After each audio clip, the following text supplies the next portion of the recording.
ಮತ್ತೆ ಸುವರ್ಣ ನ್ಯೂಸ್ಗೆ ಸ್ವಾಗತ. ಈ ಶಾಲೆಯಲ್ಲಿ ಹೊಗೆ ಹಾಕ್ತಾರೆ, ಮಕ್ಕಳು ಟ್ರ್ಯಾಕ್ ಸೂಟ್ ಹಾಕ್ತಾರೆ.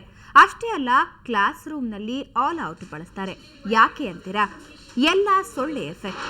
ಬೆಂಗಳೂರಿನ ಹೆಬ್ಬಾಳ ಕೆಂಪಾಪುರದ ವಿದ್ಯಾನಿಕೇತನ ಶಾಲೆಯ ಸ್ಪೆಷಾಲಿಟಿ ಇದು. ವಿದ್ಯಾರ್ಥಿಗಳು ಟ್ರ್ಯಾಕ್ ಸೂಟ್ ಹಾಕೊಂಡು ಬರಬೇಕು. ಶಾಲೆಗೆ ಬರುವಾಗ ಸೊಳ್ಳೆ ಎದುರಿಸೋಕೆ ಸಿದ್ಧರಾಗಿ ಬರಬೇಕು ಅಂತ ಪೋಷಕರಿಗೆ ಶಾಲೆ ಮೆಮೊ ಇಶ್ಯೂ ಮಾಡಿದೆ. ಈ ಶಾಲೆಯಲ್ಲಿ ಈ ಪಾಟಿ ಸೊಳ್ಳೆ ಕಾಟ ಕಾಣಿಸ್ಕೊಳ್ಳೋಕ್ಕೂ ಕಾರಣ ಇದೆ. ಶಾಲೆ ಪಕ್ಕದಲ್ಲೇ ಚರಂಡಿ ಇದೆ, ಸುತ್ತಲೂ ಕೊಳಚೆ ಪ್ರದೇಶವಿದೆ. ಕಸವನ್ನ ಇಲ್ಲೇ ಡಂಪ್ ಮಾಡಲಾಗುತ್ತೆ. ಇಲ್ಲಿನ ವಿದ್ಯಾರ್ಥಿಗಳು ಪರೀಕ್ಷೆಗಿಂತ ಹೆಚ್ಚಾಗಿ ನಮಗೆ ಯಾವ ಕಾಯಿಲೆ ಬರುತ್ತೆ ಅಂತ ಹೆದರಬೇಕಾಗಿದೆ. ಈ ಸೊಳ್ಳೆಗಳ ಸಾಮ್ರಾಜ್ಯದಲ್ಲಿ ಮಕ್ಕಳನ್ನ ಕಾಪಾಡಪ್ಪ ಅಂತ ದೇವರಲ್ಲಿ ಮೊರೆ ಇಡೋದು ಪೋಷಕರ ಕೆಲಸ ಆಗಿದೆ.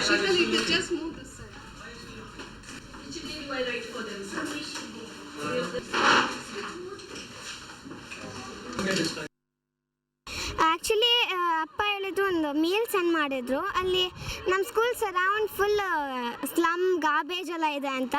ಸೊ ಅದಕ್ಕೆ ಹಂಗಿದ್ದಾಗ ಮಸ್ಕಿಟೋ ರೆಪ್ಲೆಂಟ್ ಕ್ರೀಮ್ ಹಾಕ್ಕೊಂಬಂದರೆ ಸ್ಕೂಲ್ಗೆಲ್ಲ ಅದು ಸ್ವಲ್ಪ ಅವಾಯ್ಡ್ ಆಗುತ್ತೆ. ಹಿಂಗೆ ಬಂದಾಗ ಅದು ಸ್ಮೆಲ್ ಬಂದು ಹೊಟ್ಟೋಗುತ್ತೆ ಅಂತ. ಸೊ ಅದಕ್ಕೆ ನನಗೆ ಮಸ್ಕಿಟೋ ರೆಪ್ಲೆಂಟ್ ಕ್ರೀಮ್ ಹಾಕಿ ನಾನು ಟ್ರ್ಯಾಕ್ ಪ್ಯಾಂಟ್ ಹಾಕಿ ಕಳಿಸಿದ್ರು. ಟ್ರ್ಯಾಕ್ ಪ್ಯಾಂಟಿಂದ ಇದು ನಾವು ಮಸ್ಕಿಟೋಸಿಂದ ಹೋಗ್ತೀವಿ, ಸೊಳ್ಳೆಯಿಂದ. ಇವಾಗ ಸ್ವೆಟರ್ಸೂ ಹೆಲ್ಪ್ ಆಗುತ್ತೆ. ಬಟ್ ನಮ್ಮ ಮುಖಕ್ಕೆ ಏನೂ ಮಾಡೋಕ್ಕಾಗಲ್ಲ ಅಂತ ಕ್ರೀಮ್ ಹಚ್ಕೊತೀರಿ, ಅದು ರಿಪೇರ್.